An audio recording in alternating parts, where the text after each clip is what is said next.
Welcome to the Tank Podcast. In this episode, Pankaj Mishra reads from his book Run and Hide, a prescient and unflinching study of the costs of globalization at the level of the individual and the local.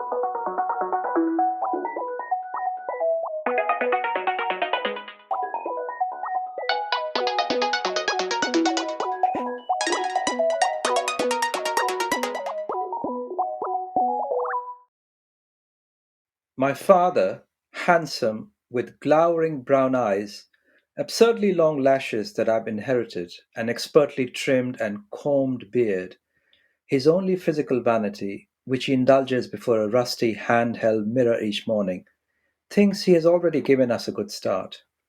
Fleeing his origins in Rajasthan, where he was a mere kurmi, he has turned me into an upper caste Hindu by the stroke of the schoolmaster's pen, a Brahmin surname on my school certificate, a commonplace subterfuge that makes me less prone to condescension from the highborn, while saddling me with a lifelong fear of being found out. He sent me to a local primary, saving money for my education by pulling my sister out of school. He then enrolled me at a Christian run secondary school 5 miles out of town, where I joined Hindu boys as they mutinously mutter the Lord's Prayer every morning, mock the pampered Anglo Indians, lust after their skirt wearing mothers, carve obscenities about them with dividers and razor blades on wooden desks, fantasize about cricketing glory, and ransack the small library full of Enid Blyton's books about English school children, marveling at their summer holidays on islands and villages with, astonishingly, benign policemen. Topping his efforts, Baba borrowed money to send me to coaching classes in Delhi. The local moneylenders' terms are outrageous, but Baba is confident in the knowledge that my success is guaranteed to elevate me into the ranks of those who do not have to worry about money. His own reputation, as he plots his son's ascent, has been in free fall. He once worked at the refreshment room of a major railway junction, dressed in a turban and a starched white jacket with brass buttons and a diagonal red sash. But a vigilance commissioner caught him selling railway stocks of flour and kerosene to a local merchant. He was transferred to a smaller station where they did not serve hot meals, reducing the scope for private enterprise.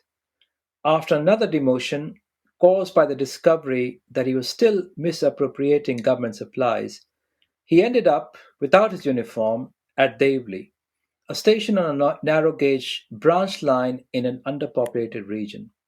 Here, the only cooked food he sells is samosas, fried in murky peanut oil, and his only other source of income is a small commission made from card players, mostly firemen after work, who use his stall to gamble and drink tharra illegally.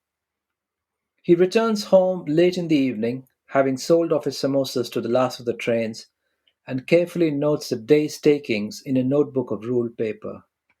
The station, desolate for most of the day, is transformed by mini explosions of energy when the trains emerge, breathily roaring and coughing around the bend at a level crossing.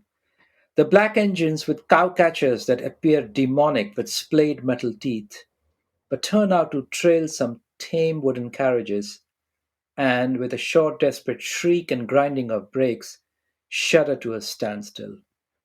The platform suddenly starts to seethe, with people scurrying like bewildered ants about the unmoving millipede of the train, and Baba needs several arms to meet the hands proffering coins and sweat soiled notes across the counter. Grabbing biscuits, samosas, and pan, while speedily counting cash and then throwing it into a greasy drawer below his shelves, he seems, briefly, to dance. The long stalked fans circling overhead seem more helpless. Great, billowing whirls of steam shroud one part of the platform in white. Grey mail bags heaved out of the ground, guard van land with loud thuds, and the dogs start to howl.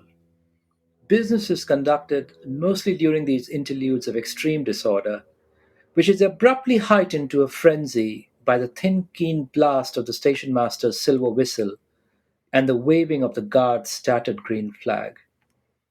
Silence descends rapidly after the trains take their bad temper to the countryside. The rhythmic creak and whine of the hand pump can be heard again on the platform. But my father is fuming as he distributes his unsold samosas to the station's perennially hungry residents. Suddenly tired of the recipients of his charity shoving and swearing at each other, his arm leaps out into the crowd of ragged faces and cuffs someone on the ear or cheek. Back home, he likes to complain about the weather. What kind of weather is this? The sweepers who fail to show up for work. They're all freeloaders, these Harijan employees. The occasional peasant who dares to hawk roasted corn cobs and sliced cucumbers at the station. He hates any reminders of his own peasant past. And Muslims in general. These Mohammedans are such fanatics. His most favored target is corruption, and it is true that hardly a day passes without some kind of swindle. The merchants who sell him weevil infested flour and withered betel leaves, the chokra vendors of his chai who hide their true earnings as nimbly as they balance rows of nesting clay cups on their arms, the stealthy gamblers in black overalls who leave smudges of coal on his playing cards and don't pay him the right commission, and even customers passing on torn currency. They all try it on. The engine drivers and linesmen and signalmen steal coal. The contractor for railway labourers inflates his invoices.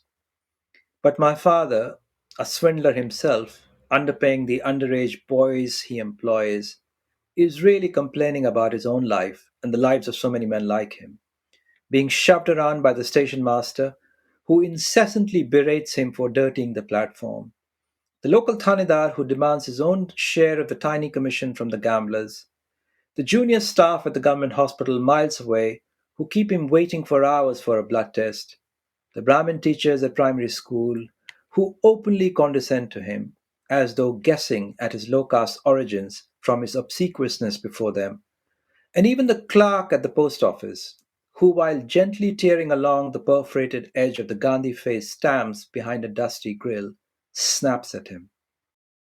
He is angered too by customers who haggle or ask for credit. In his opinion, this behavior is just as indecorous at his tea stall as at the pharmacy.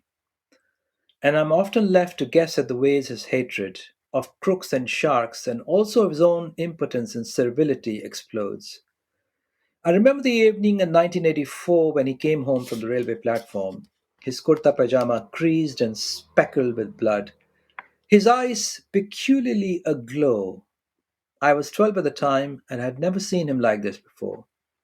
The following day, 2 days after Indira Gandhi's assassination, boys in the schoolyard described how brave Hindus had boarded every train that pulled into the railway station and lynched the Sikh passengers with nothing more than their bare hands and a few lathis. Schoolboys imagined themselves at the head of such a band of patriotic Hindus, barking out orders to exterminate every man and child in a turban. I wondered for months afterwards, until other childhood fears emerged, if my father had been one of the mob leaders. I couldn't look at his hands, large with hairy knuckles and veins swollen on the back, without imagining them wrapped around the hapless neck of a turbaned head. To hear more podcasts from Tank, you can subscribe on all major podcast platforms or follow us on SoundCloud. The theme music for this podcast is by Himera.